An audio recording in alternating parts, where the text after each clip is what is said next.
What is going on, everybody? Welcome into the most comprehensive weekly NFL player review series on the internet, my Studs and Duds series. Today we're going to be reviewing the studs and duds from NFL Week 14, whose stock is rising, whose stock is falling. And while we do that, I will be going through this week's update for my own custom Madden roster. So yes, it is just a video game, but these are my own ratings, and it actually makes for a convenient way to share my perceptions on these players and how my opinions on these guys is changing.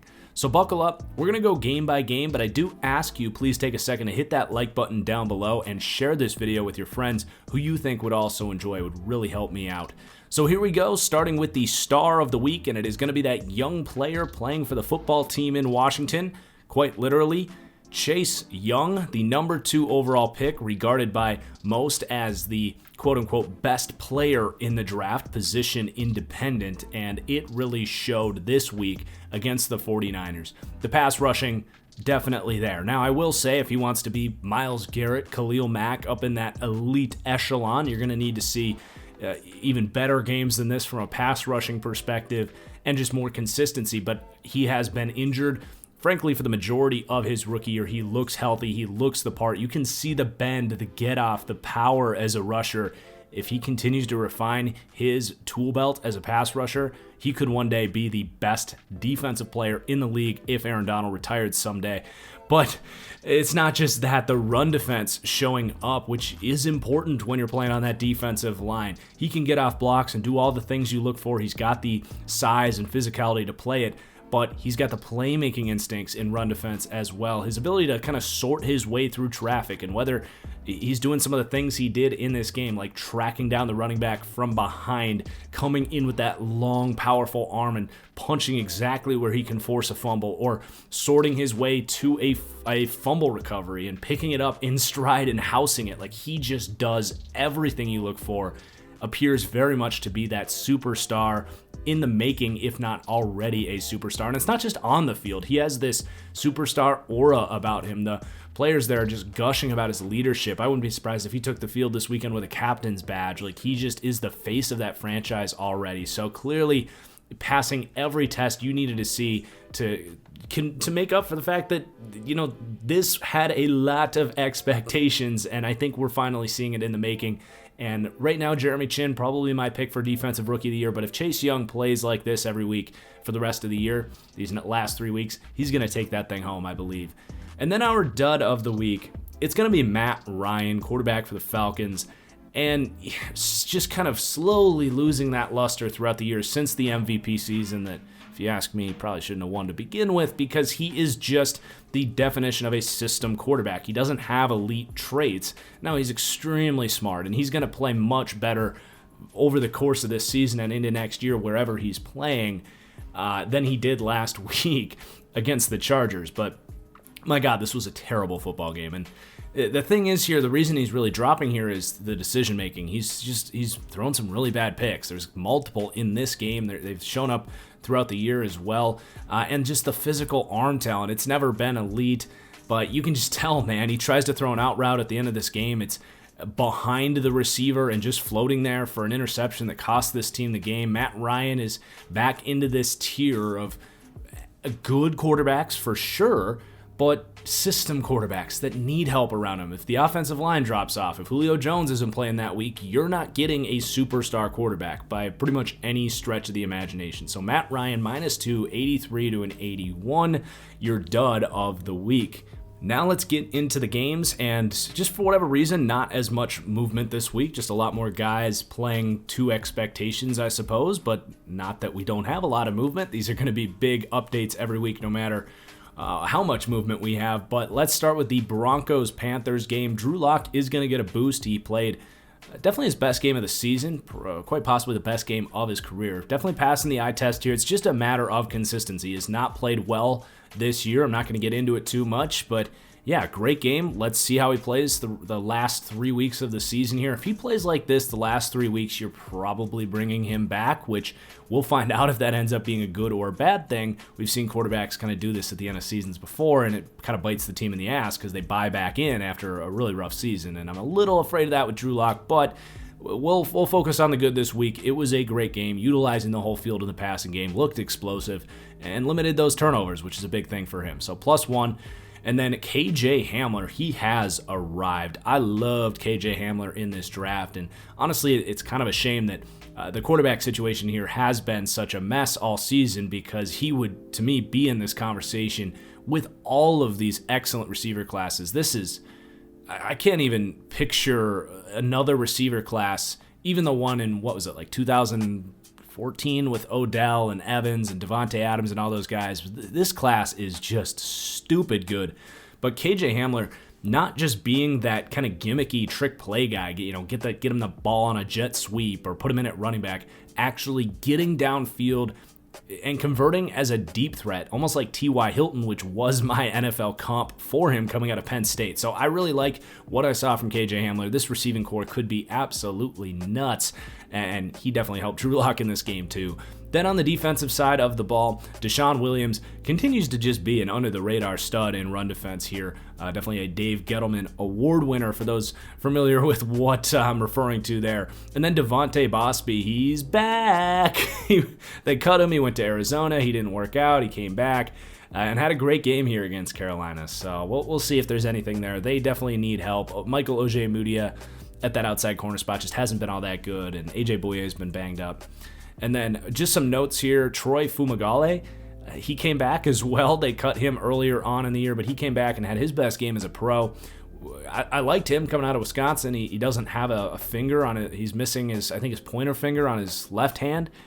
But regardless, he came out, blocked well. I think he came down with a couple catches in this game. So we'll keep an eye on that. And then Draymond Jones, one of my favorite players on this Broncos team, continues to play well. Came very close to getting a boost this week. We'll see next week if he can repeat. Then for the Panthers side of the ball, just a couple guys on the defensive side of the ball. The offense continues to basically play up to expectations. But Jeremy Chinn, we mentioned him when talking about Chase Young. He is just lighting up the box score. Even if Chase Young is a better defensive player or whatever, which is not a slight to Jeremy Chinn, it's just Young is ridiculous.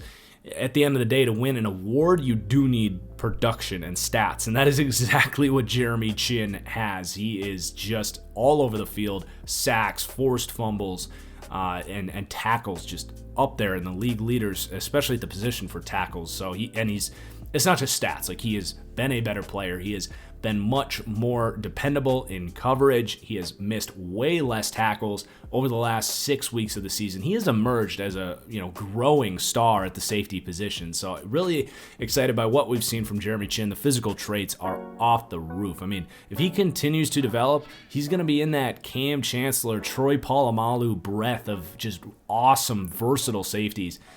Then Jermaine Carter, rotational kind of half starter here, I suppose, maybe even full-time starter. But he's played well. He's not a nobody. He's a decent athlete. He was, I think, a 6th-round pick in 2018. He's developing here, and I don't know if he's a long-term answer next to Shaq Thompson or not. I still think that's probably a need, but he's been all right as the kind of, other linebacker there, I suppose. Then the next game, Cardinals at the New York Giants. DJ Humphries continues to play extremely well. He's not a perfect player. He can get caught by some quicker pass rushers, but he has a great anchor, and he's been really good as a run blocker as well. So +1, 78 to a 79. He's having an awesome season. They paid him in the offseason. It was kind of like, I guess they kind of had to because he's a starting caliber player, but it was a bit of an overpay. Now, the way he's playing now, he's almost at a budget, so that's really nice for the Cardinals. Then Dan Arnold continues to make plays when they call his number. I just kind of hate calling a player like him and Mike Gesicki tight ends. He's not a tight end. Like, he's 6'5", 220 pounds. He's less of a tight end than Larry Fitzgerald is on his own team.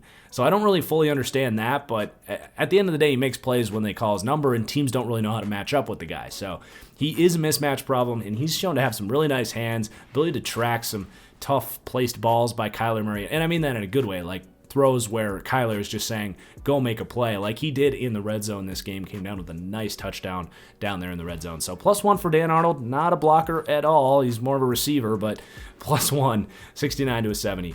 Then Kenyon Drake, I think they're completely overfeeding him here. He's just not a feature back. He had some really good games down the stretch last year, just kind of clicked for him. They give him the franchise tag, and he is as good as gone here. I mean, he just is not an elusive player.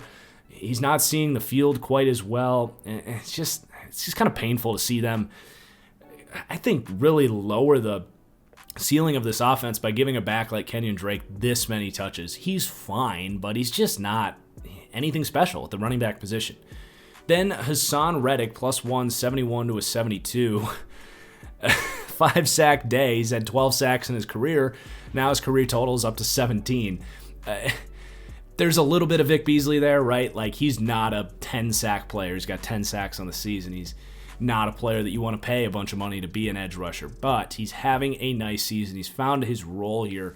And I said it before the year started, like, I do want to see him at some point play for a team maybe like the New York Giants on the other side of the ball, and keep an eye on that.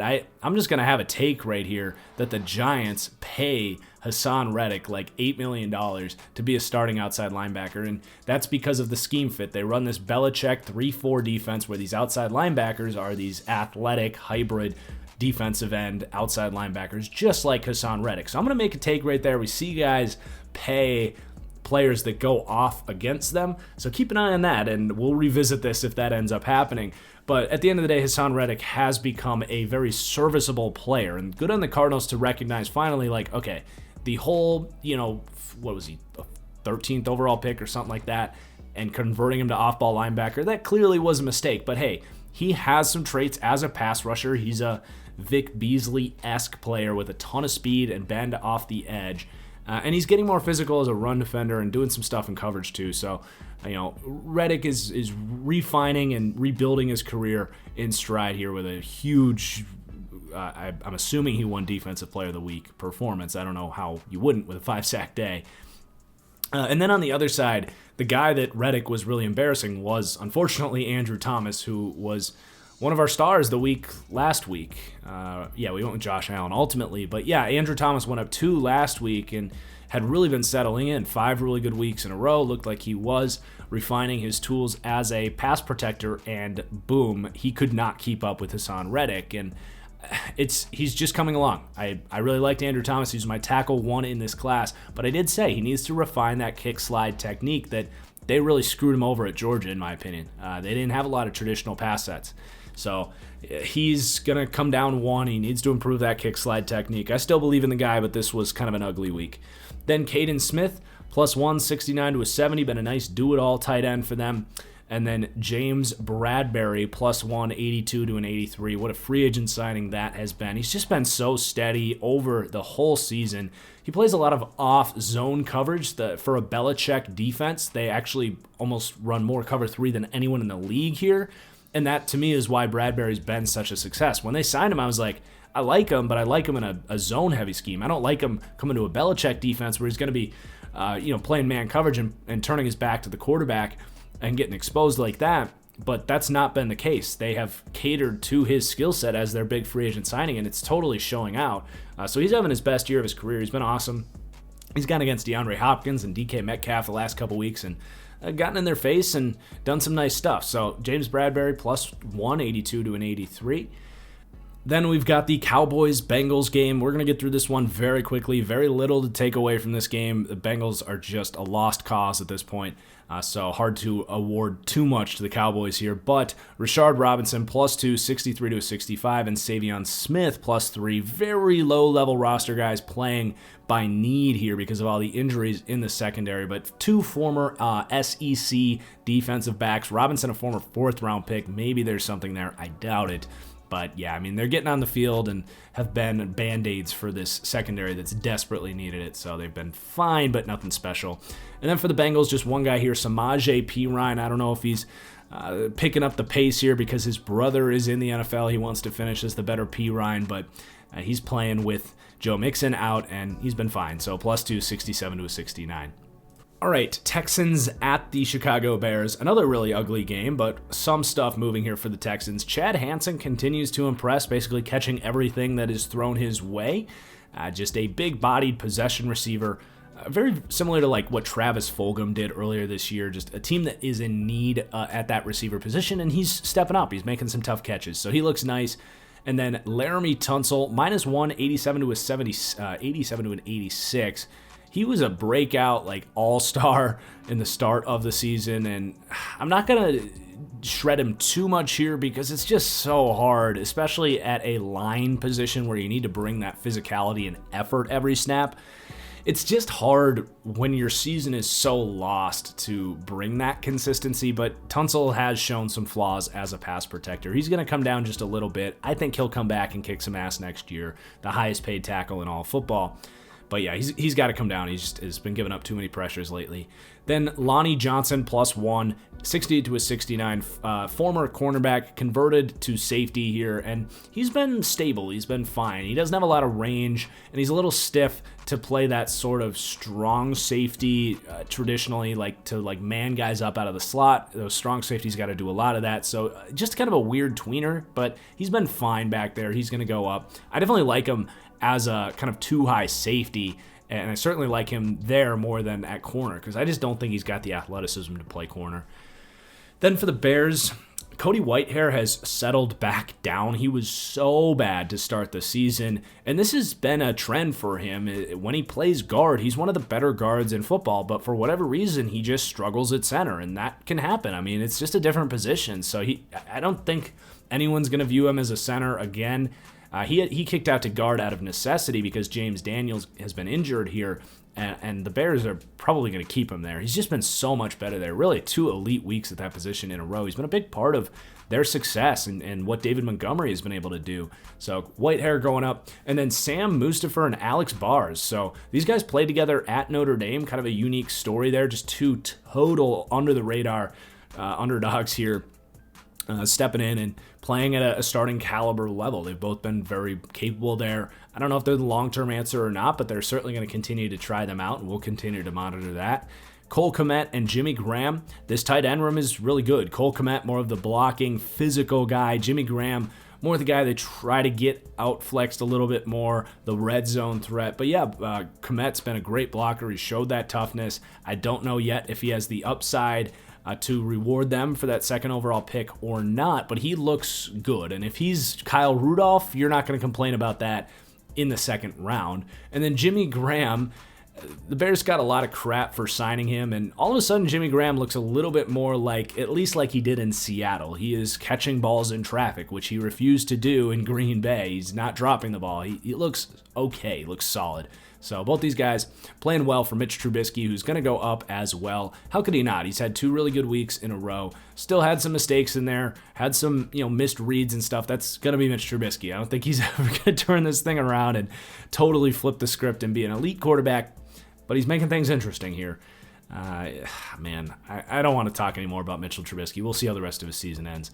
David Montgomery, +1, 81 to an 82. He looks awesome. The breakaway run in this game now, when he got through that gap, there was no one even close. And again, hard to question, hard to look too much into it, I guess, with some questionable effort on the Texans defense. I think somebody, if they really wanted to, probably could have caught up to him. But at the end of the day, it was a 75-yard touchdown run, and he showed some juice. So that speed's coming up for David Montgomery this week, and he's been an awesome piece for this offense. Not a lot of running backs make a legitimate impact on a team's offense, and not that David Montgomery is like a top, he might be getting close to the top 10 running backs, but not that he's some elite running back, but because this team has been such bad at blocking and so bad in the passing game, they've needed someone that can fight for tough yards and get creative as a runner, and that's been David Montgomery. So he's going up. And then on the defensive side of the ball, Brent Urban, a good signing for the Bears, playing that 3-tech for them. He's been a good run defender. And then on the edge, Trevis Gibson, a 5th-round pick out of Tulsa, I think. But he's been rotating, had his best game as a rookie so far, getting involved in run defense and the pass rush. Interesting piece, could be a rotational third with the edge rush group there. And then Duke Shelley, I liked him coming out of K-State. Just your typical slot corner, tough guy, flies to the ball, chip on your shoulder type of defensive back. Knows he lacks the size and the long speed to be an outside corner, but embraces that role in the slot. And Yeah, he's a player. I think he could continue to grow and be a starting caliber slot corner in this league. Now on to the Chiefs-Dolphins game. So for the Chiefs, all defense, offense pretty much did what we knew they were capable of this week. But Derek Nadi continues to establish himself as one of the premier nose tackles in this league. He is really stout against the run. And then Rashad Fenton, he's been really nice, frankly, since he's been playing. Just a kind of a sleeper find for this Chiefs front office that is proving that they're really good at finding value in the secondary, whether it's him or Ladarius Sneed or picking up a Brashad Breeland. And Charvarius Ward, like they just find good starting corners that fit their scheme really well. It's an underrated aspect of this Chiefs defense. But Rashad Fenton just playing a do-it-all role for this team, a lot of reps in the slot, and he looks good. He looks just quick and sticky as a corner, and like what we're seeing from Rashad Fenton. And then Mike Dana looks like a good pick in the mid rounds here, a tough run defender. Tershawn Wharton gets a note this week. He continues to play well in that role. Ben Neiman going up. They've found a much better role for Ben Neiman. A lot more coverage snaps and playing him much more as a weak side linebacker. He is just not a thumper. He's not comfortable doing that, but he's good keeping route concepts in front of him and just kind of playing control. He's been a better tackler, so he's settling down a little bit after a rough start to his season. And then Willie Gay still not getting full-time snaps here. Only 17 snaps, but was the highest rated Chief in this game. Just, God, I get it. Like, they must not trust him from a communication standpoint to do his job. They want to play this bend, don't break defense, and they're worried that he might blow assignments. But, God, it just makes you wonder how much he could really boost this defense if he played full-time snaps. And down the stretch, like, they have nothing to really lose at this point if they just gave him a start one week. So we'll see if they do that or not. Then for the Dolphins, tight end Mike Gesicki, again, like, he has played 91% of his snaps as a receiver this year. He's not a tight end. He's played 9% of his snaps as an inline tight end. He's played more snaps as a legitimate X or Y outside wide receiver than he has an actual tight end. So if we want to call him a tight end, that's fine, but he doesn't block and he doesn't play a whole lot of tight end. But anyway, he is an absolute matchup nightmare out there. Teams don't know what to do with him. You can't put a corner on him. If he lines up on the outside, you got to move a linebacker out there. And he's just a disaster for opposing defenses. He's awesome. He's so fast. He has made some amazing catches in traffic as well. So he looks awesome. He is probably the best thing this entire offense has going for them. And honestly, I'm going to say that above Tua at this point. But then Durham Smythe, not that Tua can't be good. I'm just saying you're really optimistic about what you're seeing from Mike Gesicki. I think he can be that Darren Waller type of problem next year for this team, if not moving forward down the stretch. And then Durham Smythe getting in there as a blocker. I don't know if they're running two tight end sets with Smythe and Shaheen or what's going on there, or if Shaheen's hurt. Maybe Dolphins fans can let me know, but he's getting a lot of time and he's blocking very well. I feel like Shaheen is just hurt. But yeah, he's been blocking really well there for Miami. And then Lynn Bowden, they acquired him for basically nothing. I have no idea what the Raiders were doing. Like, why has Zay Jones got a roster spot for the Raiders, but Lynn Bowden doesn't? Like, he looks good. He's put on some weight after playing that hybrid role at Kentucky. He's such a great athlete. He's catching the ball over the middle of the field. It's who's their slot receiver? The guy they paid a bunch of money from Kansas City. He opted out. Albert Wilson, who here in Miami. Lynn Bowden looks awesome. Now, we'll see if he can reach that upside as a full-time starter here, but he looks good. He just looks explosive, looks the part. And then Mac Hollins making some plays on the outside as a receiver. Don't think there's much there, but give him a little credit. Zach Sealer, +1, 69 to a 70. He is the fourth guy that rotates in here, maybe even the fifth guy, honestly. But he comes in and just flies off the ball. He'll rush the passer. He'll play disciplined run defense as that 3-tech. But he's been a nice find for them. Andrew Van Ginkel, 5th-round pick out of Wisconsin. Like, you can't lose sight on the fact that, maybe even a 4th-round pick, but you can't lose sight on the fact that he was a valued prospect, especially in this hybrid role as these Wisconsin guys play. I think he could be as good as Leighton Vander Esch. Frankly, he's played as good as Leighton Vander Esch, if not better here. So he's just a perfect scheme fit. Flores has got to be just so happy that they have this guy. He just does everything for this defense on the perimeter of that front seven. And then Xavier Howard, how could he not go up? You'll notice if you're into the Madden roster here, those catch ratings going way up this week. I mean, God, he could be this team's wide receiver too, I think. He's just awesome. He baits dudes. He is a full-rounded corner. And he's disproved some of those athletic trait question marks. Like, he was good covering Tyreek Hill in this game. You're never going to shut down Tyreek Hill, but he held his own and stuck with him. And he ran like a 4.62 40, and that just does not show when you watch his tape. A reminder that 40 time, more often than not, is extremely valuable, but you always got to be worried about a guy like Xavier Howard saying, yeah, it doesn't really matter what I ran in the 40. I got game speed. So +1, 87 to an 88 for Xavier Howard. And then the Vikings-Bucks game. So tight end Irv Smith is going to go up. He just makes plays when they call his number. He blocks all right for an undersized guy, but he is just a mismatch problem. He's perfect in this Kubiak offense, can sneak out the back end in play action, and he just screams open. He's good with the ball in his hand, and just a good, tough, athletic player. Great find for the Vikings, Irv Smith. Tyler Conklin going to go up. He is getting some reps in there. I think Kyle Rudolph is injured, and Conklin stepping in as that blocking option for this run-heavy offense. And then Ezra Cleveland continues to impress at guard. And again, I'm worried for the Vikings, that especially Mike Zimmer, who can be stubborn about this kind of stuff. But I'm worried that they're going to fall in love with Ezra Cleveland at guard, because I still think he's got the most upside at tackle, both because positional value and him himself as a player. He has been exactly what I had on him as far as his player profile, in that he is not a powerful offensive lineman. He played back on his heels too much. He did not anchor well. And sure enough, he has really struggled as a pass protector at guard.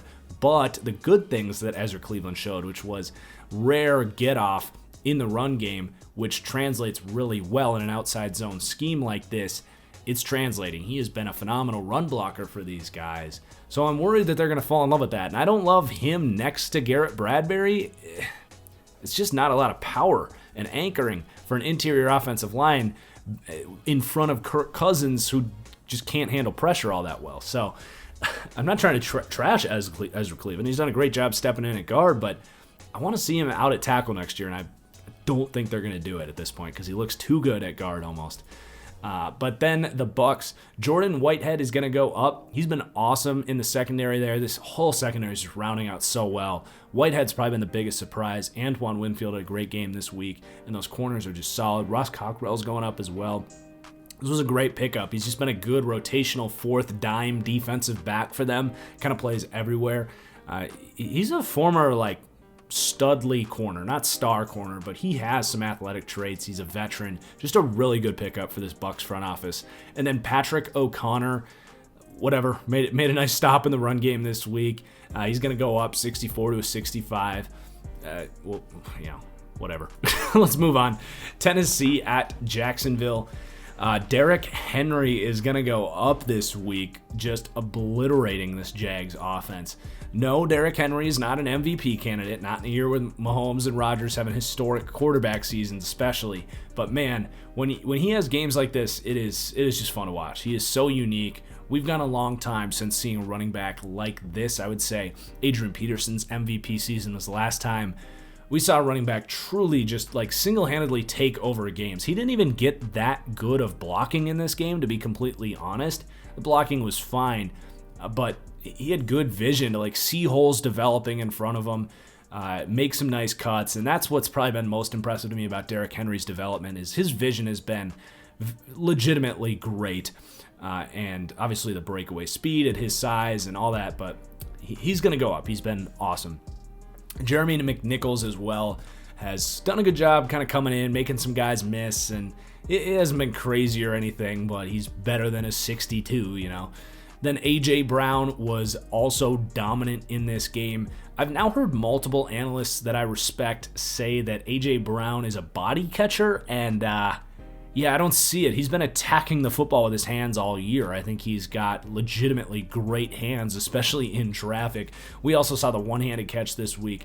Yeah, there might be some focus drops in there, but I'm not worried about A.J. Brown's hands. He is a beast over the middle of the field. We know he's got great run after the catch ability. He is just awesome. He's going to go up 83 to an 84.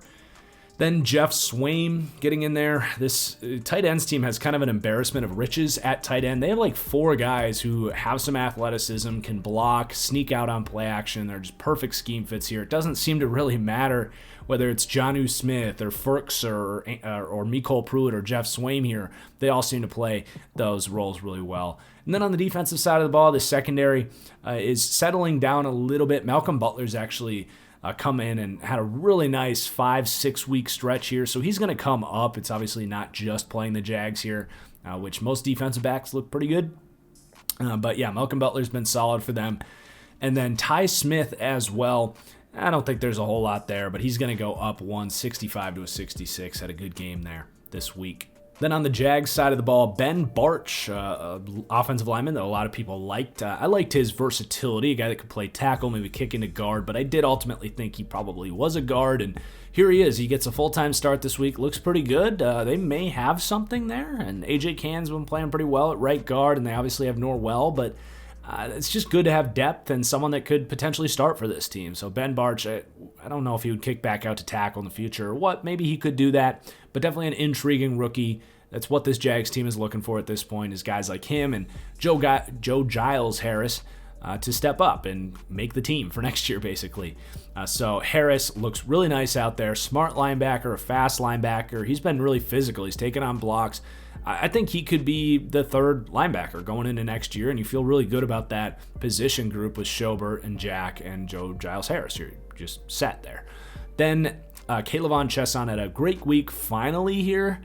Would be really nice for this Jags team if they could have confidence in him to be the number 2 pass rusher next to Josh Allen. He has basically been non-existent all year, and it's not surprising. I mean, he was quite possibly the most raw prospect that was drafted in the entire first round, but lots of athletic upside.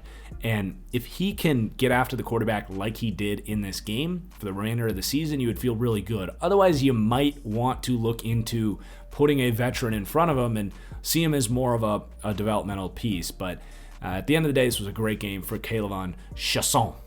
Next up, we have the Colts-Raiders game. We've actually talked a lot about these two guys moving up for the Colts here, how they've kind of increased the ceiling for this Colts offense. T.Y. Hilton, simply put, just looks healthy. I know he was battling some stuff early on, but he looks explosive. He looks comfortable kind of in this modified Frank Reich offense. They're running so much mesh, probably more mesh than anyone in the league with those double crossing routes, but it's not just, flat crossing routes. They will stem them deeper and head them towards the corner, and T.Y. Hilton is so phenomenal at that because he's got the toughness to kind of go over the middle of the field and sort through some of that stuff, but obviously the speed to run away from those guys too. So he's been a great fit here. They're doing a great job getting him going as their primary receiving weapon.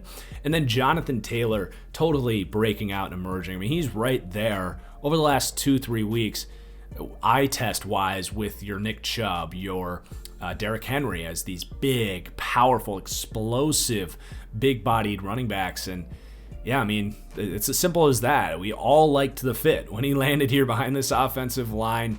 I called him blue-collar Leonard Fournette, and I thought he would be an offensive rookie of the year candidate, and he's finally looking that. He's not going to win it at this point, but it's good to see him boost the ceiling of this run game, especially with Marlon Mack out. They had some struggles in the middle there with this run game, but it looks awesome. Then for the Raiders, this is going to include Week 15. We got more movement than anyone this week for the Raiders.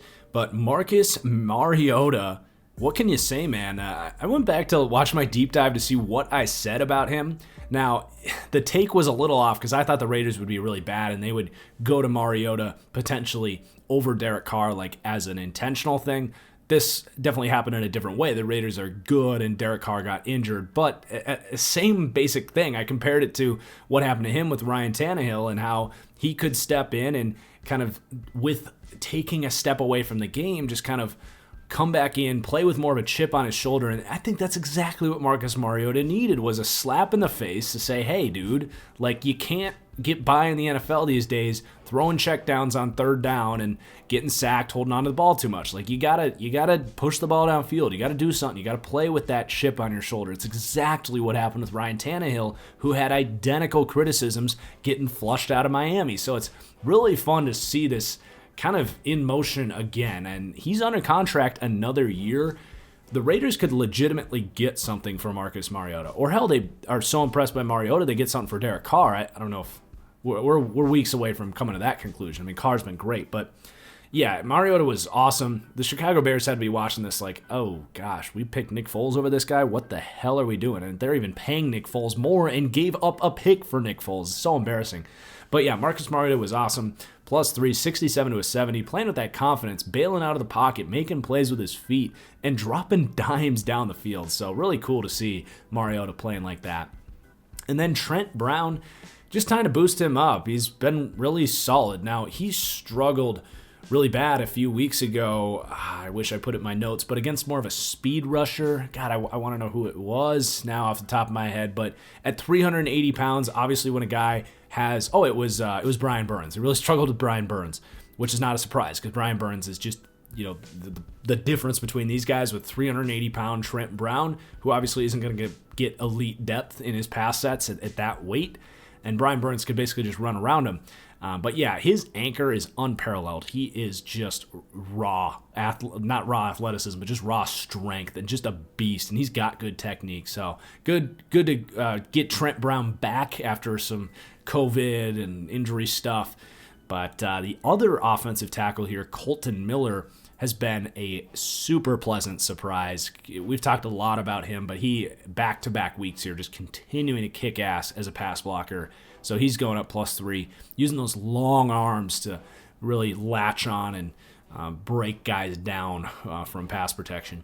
Then Darren Waller's going to come up again, stepping out at outside wide receiver, getting open deep, stacking a corner. Like, this guy is just so versatile, so fast and big and confident. Still not much of a blocker. You'd like to see him, if you want to compare him to Kelsey and Kittle at that point, to be a true tight end, you want the full well-rounded part of your game. And even Mark Andrews is a better blocker. But, Darren Waller's just awesome. And then Foster Moreau, I want to free Foster here. I loved Foster Moreau. I thought this was a total steal, but then Darren Waller broke out, and they didn't really need Foster Moreau. And then for some reason they signed Jason Witten. The Raiders fans are very happy to have Foster Moreau as their number 2 tight end. He's athletic, he blocks, he's got good hands, as we've seen the last 2 weeks. I would just love to see him kind of get unleashed here as a full-time starter, because I think he has excellent upside to be up there with some of these top tight ends. Like, he really is a do-it-all athletic tight end that just makes plays when teams do call his number. But I feel bad for him because he was underutilized at LSU as well. But anyway, +1 for Foster Moreau. Then Nelson Aguilar as well. Just been stable for them. Now, this narrative that he's, getting rid of the drops, it's not really true. He still has like 8 drops this year. It's been far from ideal. I think that's just part of his game. But he's playing with more confidence, and they're calling his number. They're going his way, and he looks much more like that former first-round pick. He's super athletic. He can get open, and you just kind of live with the drops with Nelson Aguilar. And then onto the defensive side of the ball, this is where they've seen some problems, but some guys up front are stepping up. So Maurice Hurst getting back healthy, he looks awesome, man. I love Maurice Hurst. He's got the crazy upside to be a premier defensive tackle in this league. He just doesn't get a lot of help around him. But yeah, he's great, doing both run defense and pass rushing for this team. Then Kendall Vickers gets in for a couple nice pass rush snaps in Week 15 against the Chargers. Former Tennessee defensive tackle that is getting some pressure here, basically, is they're asking for anybody to do it, clearly, and Vickers stepping up in that regard. And then Nicholas Moreau, he's been basically the only guy. Kwiatkowski's been fine, and Raekwon McMillan had a good game against the Chargers, but he's been the only really stable tackler. Him and Kwiatkowski, really. But Moreau's been a pleasant surprise for them. And he's really pushing them with how much they paid Corey Littleton, because he's been, simply put, a better player than Corey Littleton this year. And then definitely some guys falling in the secondary. It's just been brutal to watch these guys. So Daryl Worley, they pick him back up from Dallas, and he was getting lost out there. He just can't move well. He's just not a good enough athlete, especially when there's no pass rush in front of him. Eric Harris has been just so bad. Just no range out there, and Jonathan Abram playing free safety too. It's just a train wreck back there. Anyone that's watched the Raiders play, I don't need to explain this. It's just bad. It's really, really bad all around. So there's your Colts-Raiders game. Jets at Seahawks up next. Sam Darnold's going to come down, and I do still believe he made some throws in this game that were really nice, but you see the mistakes and just staring down receivers on third down. He just has so many bad tendencies right now.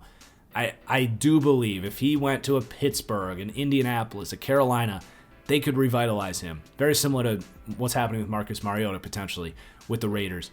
But as he is today for this Jets team, he's just not a good quarterback. So he's coming down again. Braxton Berrios, not getting a ton of playing time because Jamison Crowder's been out there in the slot. But when they do go to Berrios, he shows some real speed, and he's been nice. So keep an eye on Berrios if he ever gets an opportunity in the NFL to be a true starter with a good quarterback. And then Javelin Guidry. He was probably my biggest how the hell did this guy not get drafted guy in this draft. I mean, a slot corner with serious speed, 4.29 speed, I think he ran at the combine, who actually played well at Utah in a pro-style cover 3 scheme. Like, why would someone not take a chance on that? I just didn't understand it. And sure enough, the Jets are like, well, let's put him out there. Let's see how he does. And he's been one of their best defenders since he's been playing. So I think this is a total steal. Like, he has elite upside as a slot corner. Kind of reminds me a little bit of like Jonathan Jones for the Patriots. A little thicker for a slot corner and just really fast. So Javelin Guidry +2. He's total steal for Joe Douglas in this front office that I kind of like, man. I kind of like the front office. If they have Trevor Lawrence and then they get a coach, like the Jets could turn this thing around really quickly. And then the Seahawks, another slot corner that I liked coming out of Oregon, converting from safety there, and they're finally playing him after being a little stubborn about it last year. But Ugo Amadi, he can just play. He's not an elite athlete. He's not like a great cover guy, but he's tough. He tackles well. He plays well in that slot role. Much better than playing a linebacker there and playing base defense all the time like they did last year. So Pete Carroll doing a good job adjusting with that this year. Next up, the Falcons-Chargers game. We talked about Matt Ryan already. Russell Gage, by far the best quarterback for the Falcons in this game. Did you guys see that trick play? Like, oh my God, that was a beautiful throw. So he had a great game at receiver. He's going up for a lot of the slot traits that he has here, but you could probably, with the passing traits I gave him on the Madden roster this week, you could probably flip him over to quarterback and give him a chance, and he might play better than Matt Ryan because, holy crap, that dime he dropped was beautiful. Like, he was about to get drilled at like the 50-yard line, and he actually threw it like 50 yards. I'm not sure that Matt Ryan has a stronger arm than what we saw from Russell Gage there. That was pretty crazy. Then Matt Gano is going to go up. He's playing at right tackle and doing all right at it, so whatever.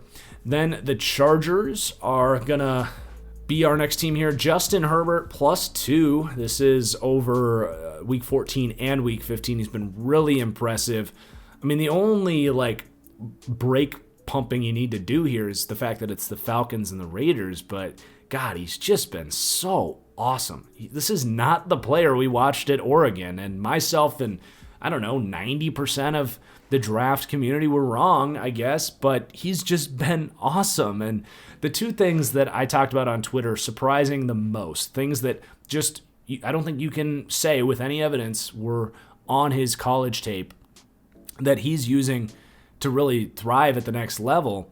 First being just his overall comfort around pressure and manipulating the pocket and knowing when to kind of bail and just comfortable under pressure behind a pretty poor offensive line here. It's just been pretty special. He didn't show that at Oregon consistently. And then number two is just the accuracy. Like, he had what you call sporadic accuracy at Oregon, where he would miss that big throw down the sideline or up the middle, and he just didn't know when. Like, 90% of his throws looked beautiful, but the 10% you just would get that awful miss, and that just hasn't really been here for the Chargers for the course of the season. Like, he has had awesome control of the football and just throwing that thing with confidence around the entire breadth of the field. It's just been really special to see. So honestly, the questions for Justin Herbert are kind of going out the window. The only thing left is he is showing the kind of dumb mistake still. In the Falcons game, in the 2-minute warning, he was staring down Keenan Allen on third down and just forced it into double coverage, and it did get intercepted, and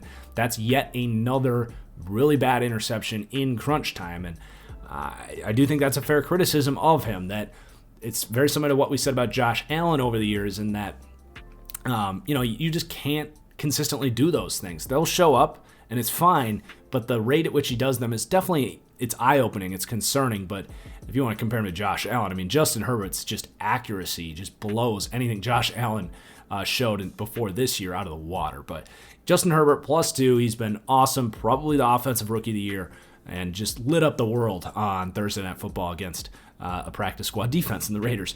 Then Storm Norton, kind of an interesting call by me. I said keep an eye on this guy. I didn't think he would be a lead or anything, but dominated in the AAF. And I always say that, the XFL, not the AAF.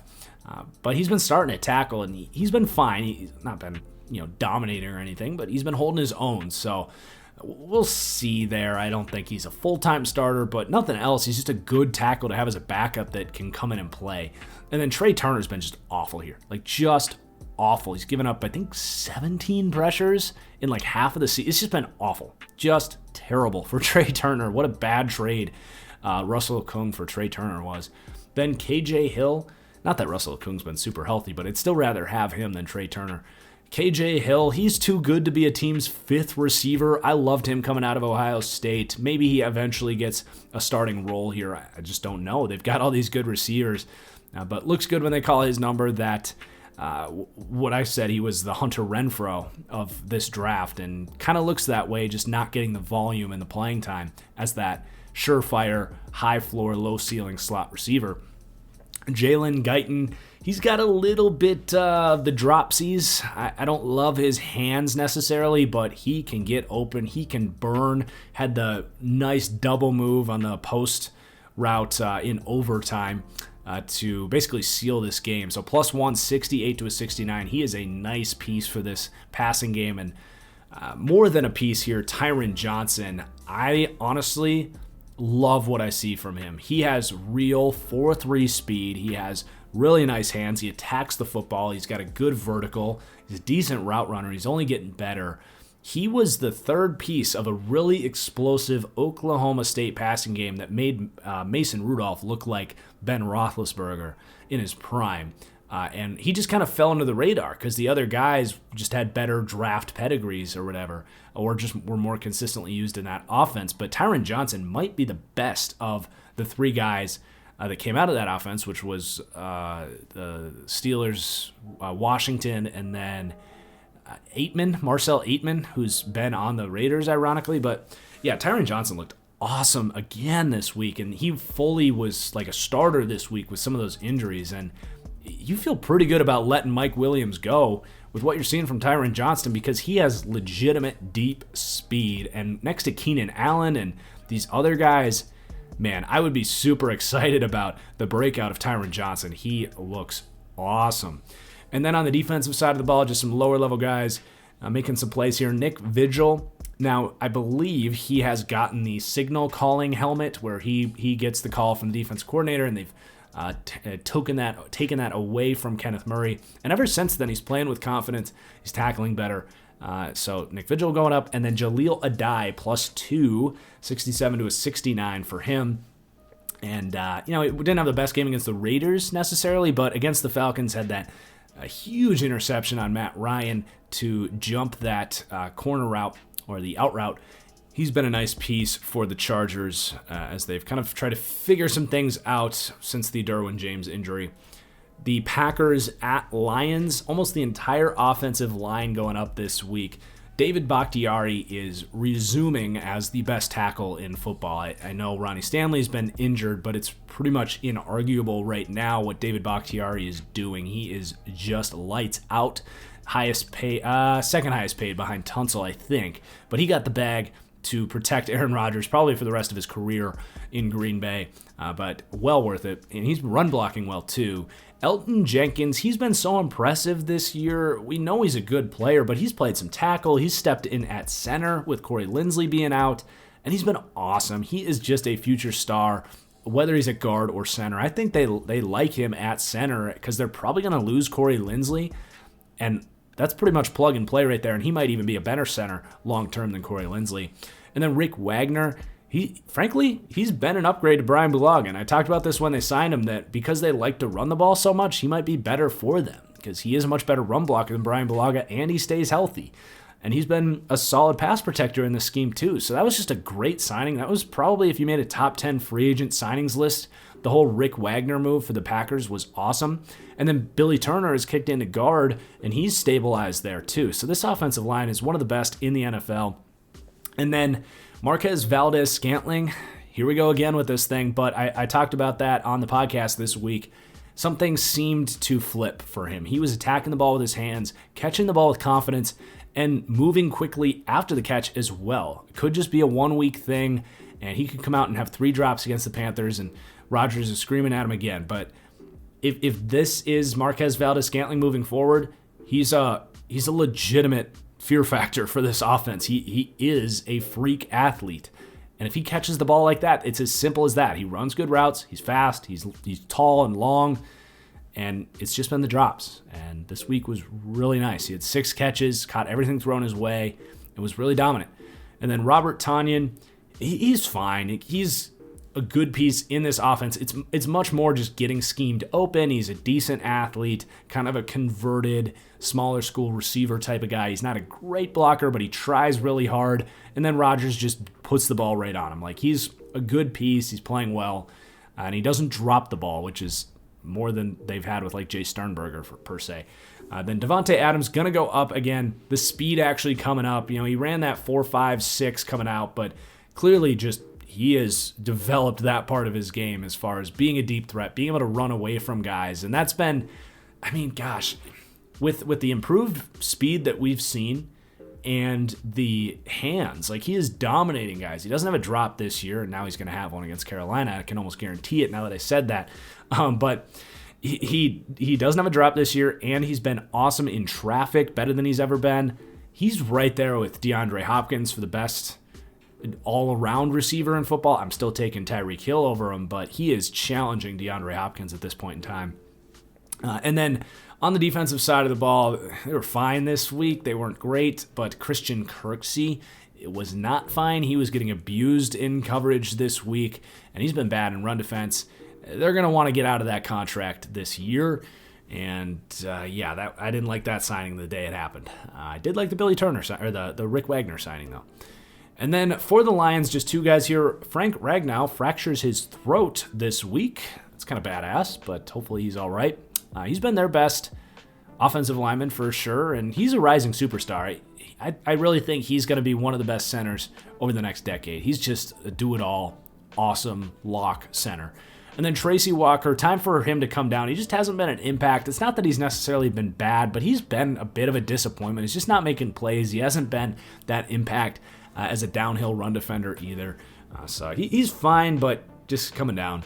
Then for the Saints, Eagles game on the Saints side of the ball, Adam Troutman going to come up. He has been, quite frankly, one of the best run-blocking tight ends in all of football, which is really impressive for a rookie. Did it at Dayton, and it's translating to the next level. He's been the best rookie tight end. And then just on the defensive side of the ball, a couple of interior guys stepping up as the season's gone on. It's going to bode well for this run defense. Shai Tuttle, been a good rotational piece. He was good last year too, but they definitely found something in him. And then David Onyemata back to being a really sound, do-it-all defensive tackle. Without Sheldon Rankins making an impact here, they've been happy to have David Onyemata doing it. And he's been one of the better pass-rushing interior guys too. It's not just run defense. And then Quan Alexander. Again, I have no idea how they afforded him in that trade, but he is here, and he's playing really well. Not really a surprise there, just kind of a change of scenery, more of a chip on his shoulder. He's still missing some tackles. That's always going to be a part of his game. But the sideline-to-sideline speed, playing next to Demario Davis, who can play more of that thumping role, and he is thriving. He is just dominating the sideline action of quick-hitting passing games. He just flies to the ball outside of the tackles. Then for the Eagles, Jalen Hurts is going to go up. You know, he made some nice throws in this game. He wasn't overwhelmingly impressive as a passer, but was very decisive as a runner when he decided to bail from the pocket. He looked really explosive and did take care of the football. And he's been a nice plug-in for this offense. And then for the offensive line, Jack Driscoll going to come up +2. I loved this guy in the draft. You guys got, frankly, sick of me bringing his name up for anyone day 2 that needed a good pass-protecting tackle. I probably said his name more than anyone in the entire draft process. I really like this guy. His pass-protecting technique was just rare, and his foot speed was rare for a guy that I knew you could get in the 3rd or 4th round. And sure enough, the Eagles took him in the 4th round. And he's dealt with injuries for sure, but he has been one of my best draft takes as far as a day 3 guy goes, because he's been a really nice pass protector, and he's had 3 really good games. He's started 4 of them and looked good in 3, and he's really struggled as a run blocker, which I said he would. He just doesn't have a lot of power in that part of his game. I compared him to Brian Balaka, though, and he's kind of looked that way. Now, unfortunately, he went on IR this week. As soon as he starts playing well, this Eagles offensive line just can't garner any momentum. And then Jordan Mailata +1 on the other side. He's a good player. He is such a beast, very reminiscent of Trent Brown with that just serious size and strength. Dude's just a freak, and I think he could be a long-term answer for them. Whether it's him or Andre Dillard, they have an embarrassment of riches at that tackle position. Frankly, I think they should trade a guy like Driscoll or Dillard and beef up some other parts of this team, because people would love to have these guys, I think. And then Miles Sanders is going to go up, just one of the most explosive running backs in the league. He's got a lot of big plays this week, and when he gets a lane, he is gone. So he's moving up. And then Josh Sweat, really good game this week. Really nice long arm technique. It's a rare thing, but when you see it, it's really fun to see, where a guy just puts one palm into a guy's chest, gets that get off, and just drives a guy back. And when you do that on Teron Armstead, it piques your interest for sure. He's a freak athlete, and they have done a great job developing him, because he did not have good technique at all coming out of college. But a good defensive line coach here, and under Jim Schwartz, has just been really good at developing guys like this over the years. And yeah, Josh Sweat, no different. He looks like a future piece for this pass rush, and someone that could probably give them an out for Brandon Graham potentially in the future. And then Fletcher Cox, he just continues to be fine. Was actually really not that good in this game, and just not making the same impact as a pass rusher. Still a 90 here, still a star defensive tackle, but trying to recapture what he did 2 years ago, going neck to neck with Aaron Donald. He just isn't that player anymore. And then Duke Riley +1, 66 to a 67. He's been fine. Just that's basically all I can say about him. He's been better than I thought he would be here. He's tackling well, showing some of that sideline to sideline speed. I've been pretty rough on Duke Riley over the years. He was really bad in Atlanta, but he has been far from a liability for the Eagles here. Then for Washington at San Francisco, so lots of movement for Washington. This offensive line is playing better than it has in years. Chase Roullier feels like he's been here forever, but he's only 27. He's got a lot of upside at center, and he's been one of the best in the league this year. Cornelius Lucas, I like that signing from Chicago, a guy that's just been a backup in Chicago for a long time, but when he's played throughout his career, he's been fine, and he's playing like a low-end starter for them at left tackle. That was a position of desperate need for them, and they found a good one in Cornelius Lucas. And then Wes Schweitzer, what a great pickup he was. Again, a guy that feels like he's been in the league for 10 years for Atlanta, but he's only 26, 27, so Lucas is older. He's like 32, but with Roullier at center, Schweitzer at left guard, you got Sheriff at right guard. Like they're building something on this offensive line. I really respect it. Logan Thomas, he's solid. He's fine. I don't know where he's going to go. He's like 30, 31 years old, but he's been a really nice tight end this year. He just kind of catches everything that comes his way. He's not a great blocker, but he's a good athlete with size. He's just interesting. He's had a nice year. And then on the defense, we talked about Chase Young, but that kind of overshadowed Montez Sweat in the game he had.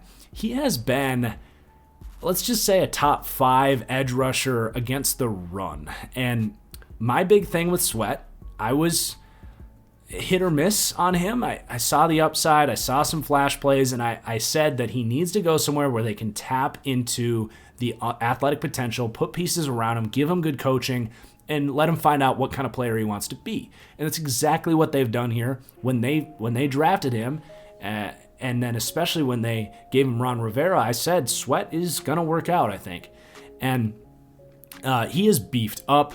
He has totally, flipped that. He was lengthy and skinny the last couple years in college, and not anymore. He is strong and just thick, dude. Like, he is just a beast. And he's been one of the best run-defending edge players in in the NFL. And he's translating that into being more of a power rusher instead of a guy that just wins on speed around the edge. He historically ran like a 4.4 40, but that doesn't even so much matter for his game the way he plays. He is playing like a powerful defensive end here. And dealing with the athleticism of him and Chase Young for years, especially if Sweat can continue to refine his pass rushing tool belt, because I know Chase Young will, or at least I feel very good about that. Man, this duo could be terrifying in a couple years.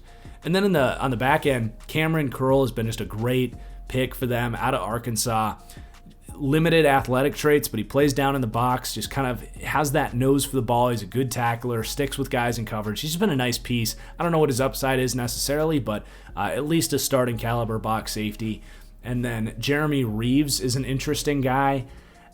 He ran like a 4.6 640, but he's playing some free safety. He's showing some range.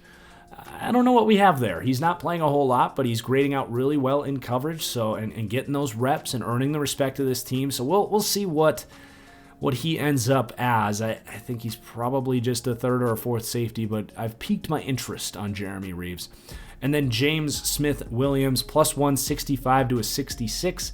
I did like him coming out, but I was wondering when he was going to play for this team because they have so much depth on that defensive line.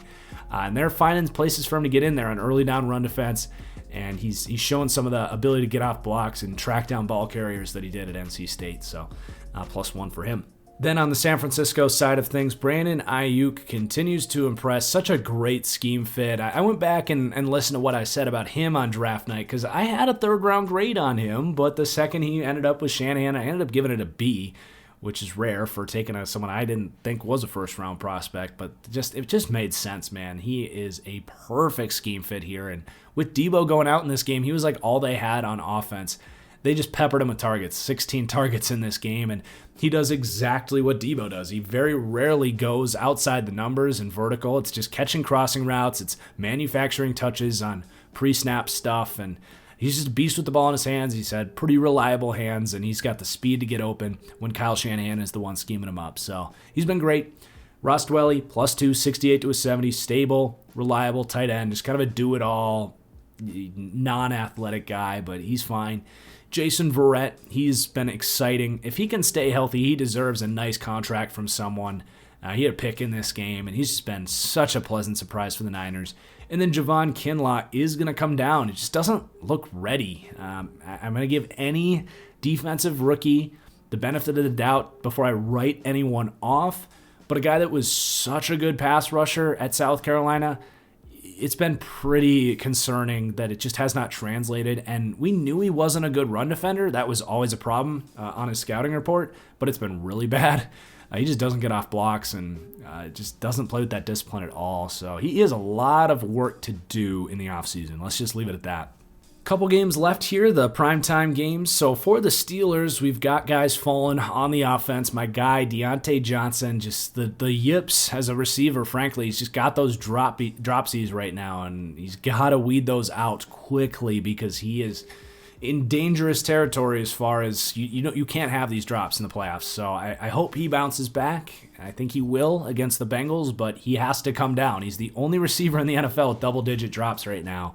Ben Roethlisberger is going to come down, just doesn't have that explosiveness as a player. The bad pick 6 in this game, he doesn't pass the eye test this year. He's just getting rid of the ball insanely quick.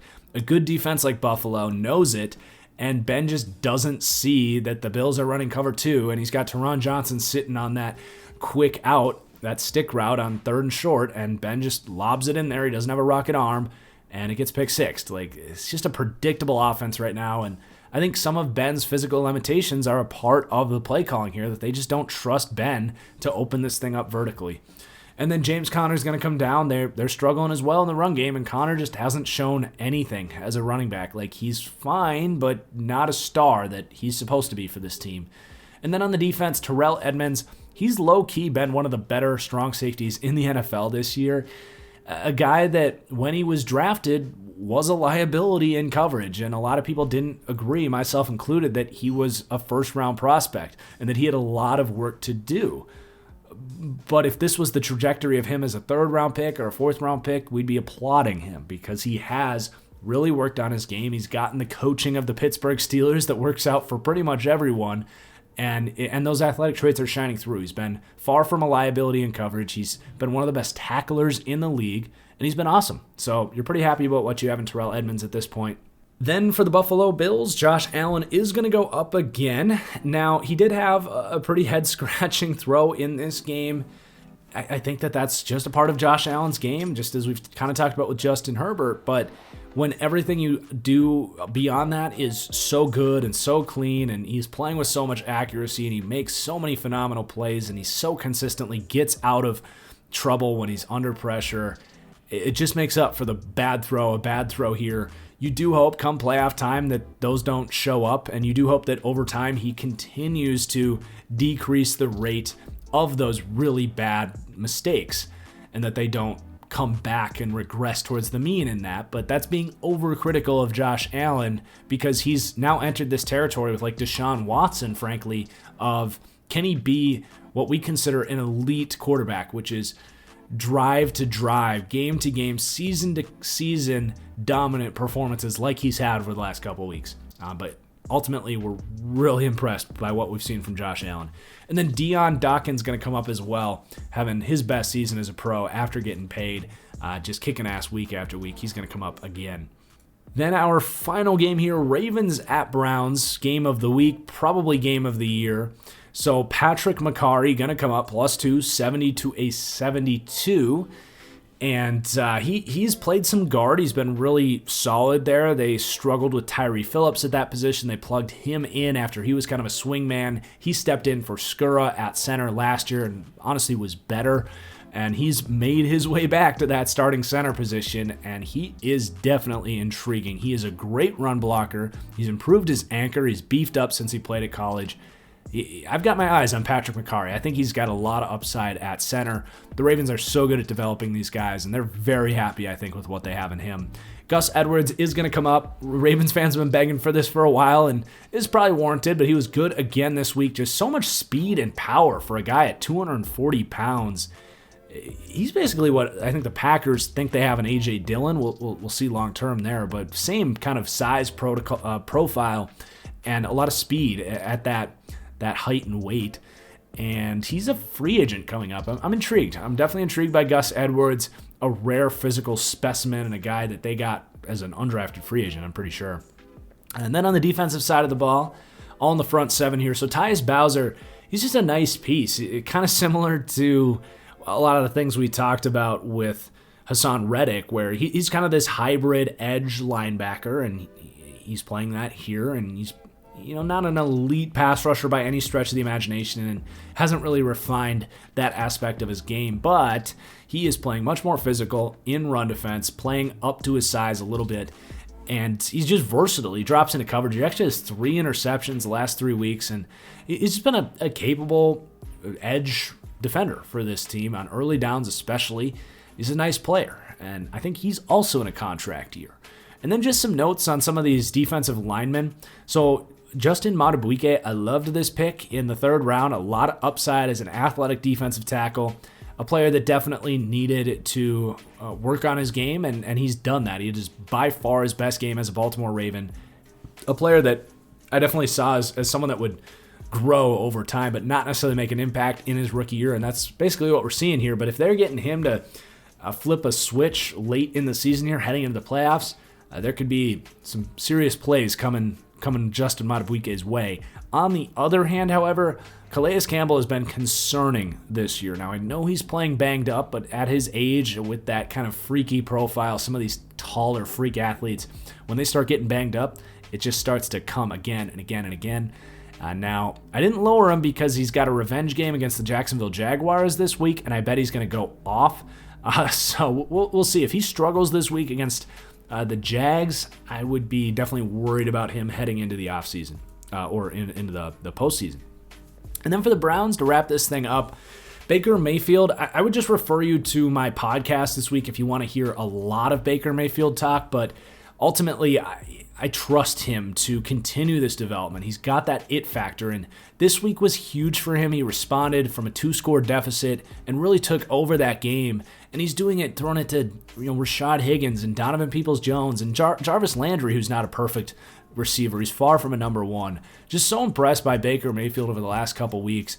To me, he's past that Goff, Cousins, Tannehill breath where I had him just a couple weeks ago, because that was a bigger moment than people realized, to get down and have to make some really tough plays. And I really am impressed by Baker Mayfield, and I'm excited to see him finish this season out, get some playoff football in there. And then Donovan Peoples-Jones just got buried in an amazing receiver class. And those physical traits, the former 5-star recruit shining through here, basically getting used in very similar ways to how the Titans use A.J. Brown on those crossing routes, just kind of scheme him open.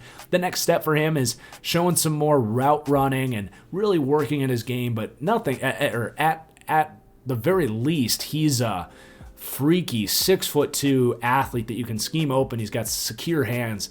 Really like what we're seeing early on from Donovan Peoples-Jones. I really liked that pick when they made it, and he's been a great impact ever since they lost Odell Beckham. Getting more and more playing time, too. And then Andrew Sendejo, I tweeted this out, and it's a fun place to kind of end this, I suppose. But Andrew Sendejo, you can make a very strong case that he has been the single worst player in the NFL in 2020. He's going to play at the end of the season, assuming the Browns continue to be morons and continue to play him. He will have played 1,000 snaps for this defense. I don't know why they haven't picked up Earl Thomas, but he's 33 years old. He's had a really nice career, but he should be grouped with a long list of safeties that are still trying to get opportunities like Andrew Sendejo are at his age. And he can't move well. He's got no range. He's getting lost in coverage. He's struggling to tackle because he can't break guys down. It's just a complete mess. He is terrible, and I don't know why he's still playing. Browns fans are sick of it. He was awful in this game again. He's coming down to a 66 here. One of the worst, probably the worst starting defensive player that is getting 1,000 snaps this year. Crazy. Absolutely crazy. All right, there's your studs and duds this week. I hope you guys enjoyed. Please do hit that like button if you did. Let me know in the comments down below as well any players that you think deserve a look that I may have missed. But until next time, guys, actually, speaking of next time, probably not going to have studs and duds next week. Definitely will not be. I'm going to be traveling in Chicago, so we'll be back probably week 16. We'll keep an eye on that. I'll keep you guys updated there. But anyway, we will see you guys later whenever it is. Cheers.